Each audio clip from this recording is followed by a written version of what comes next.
ஆன்மநேயர்கள் அனைவருக்கும் இனிய காலை வணக்கம். இன்றைய காலை தியான மலர் நிகழ்வில் தினம் ஒரு மந்திரம் அப்படின்ற நிகழ்ச்சியில் நம்ம தினமும் சந்திச்சுட்டு இருக்கோம் இல்லையா? இன்னைக்கு திருமூலரோட திருமந்திரத்தோட அடுத்த மந்திரங்களை பார்க்கலாம். இதனோட தலைப்பு பார்த்தீங்கன்னா சும்மா இருப்பதே சிவயோகம் அப்படின்னு கொடுத்துருக்காரு.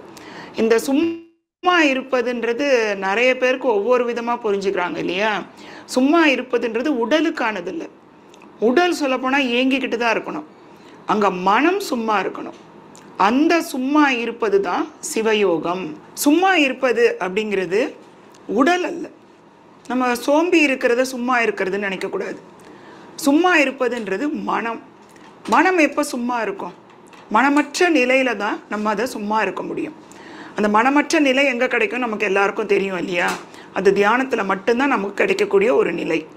இப்போ இந்த திருமந்திரத்தோட பாடலை பார்க்கலாம். இன்னைக்கு தூங்கி கண்டார் சிவலோகமும் தம்முள்ளே, தூங்கி கண்டார் சிவயோகமும் தம்முள்ளே, தூங்கி கண்டார் சிவபோகமும் தம்முள்ளே, தூங்கி கண்டார் நிலை சொல்வது எவ்வாறே.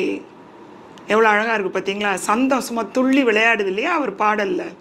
இந்த பாடலை இத்தனை கருத்துக்களோடு சொல்லணும், அதையும் ஒரு அழகாக அந்த இலக்கணத்தோக்குள்ளே அடக்கியும் சொல்லணும்னா அது மிகப்பெரிய சாதனையாக தான் இருக்கணும். சொல்லப்போனால் அது அவங்கக்குள்ளேருந்து வந்ததா இல்லை மேலேருந்து வந்ததை அவங்கக்குள்ளேருந்து வெளிப்படுத்தினாங்களான்ற மாதிரி தான் இருக்குது இந்த பாடல்கள் எல்லாம். இப்போ முதல் லைனாக பார்க்கலாம். தூங்கி கண்டார் சிவலோகமும் தம்முள்ளே. தூங்குன்றது இப்போ நம்ம பௌதிக உலகத்தில் இருக்க தூக்கம் அல்ல. அந்த தூக்கம்ன்றது நேற்று நம்ம பார்த்தோம் இல்லையா? அந்த பேருறக்கம், துரியம், அந்த தூக்கம், ஆழ்ந்த தியான நிலை. அந்த தியான நிலையில நம்ம அந்த சும்மா இருக்கணும் இல்லையா? மனமற்ற இருக்கிற நிலையில அந்த சிவலோகத்தை நமக்குள்ளேயே நம்மளால பார்க்க முடியும்.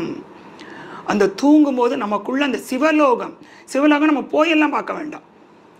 நம்மளோட அந்த ஆஸ்ட்ரல் பாடியே போய் அங்கே பார்த்துடும், நமக்கு உள்ளேயே அதை பார்க்க முடியும். அடுத்து தூங்கி கண்டார் சிவ யோகமும் தம்முள்ளே. யோகம்னா என்ன?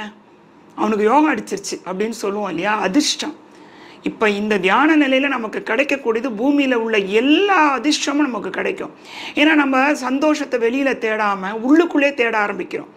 அந்த உள்ளுக்குள்ளான சந்தோஷத்தை யாராலையும் கைப்பற்றவும் முடியாது, அழிக்கவும் முடியாது. அப்போ அந்த சிவ யோகம் அவங்களுக்குள்ளே கிடைக்குது. அப்போ தூங்கி கண்டார் சிவ யோகமும் தம்முள்ளே. அடுத்து தூங்கி கண்டார் சிவ போகமும் தம்முள்ளே. வெறும் அதிர்ஷ்டம் மட்டும்தானா? அனுபவம் வேணும் இல்லையா? போகின்னு சொல்லுவாங்க. அனுபவிக்கிறவனா போகின்பாங்க. தியானத்தில் இருக்கவன் யோகி இல்லையா?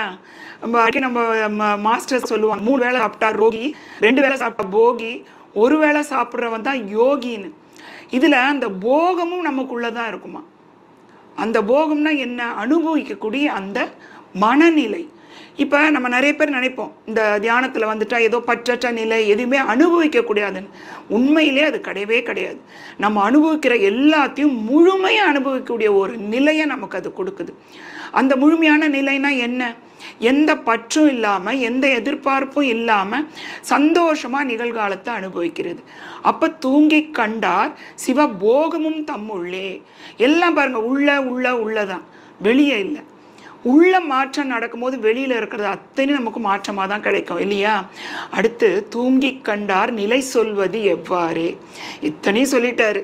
சிவலோகம் நீங்கள் பார்த்துக்கலாம், சிவ யோகமும் பார்த்துக்கலாம், சிவபோகமும் பார்த்துக்கலான்ட்டார்.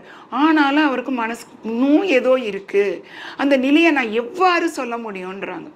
சொல்லுவாங்க இல்லையா? கண்டவர் விண்டதில்லை, விண்டவர் கண்டதில்லைன்னு.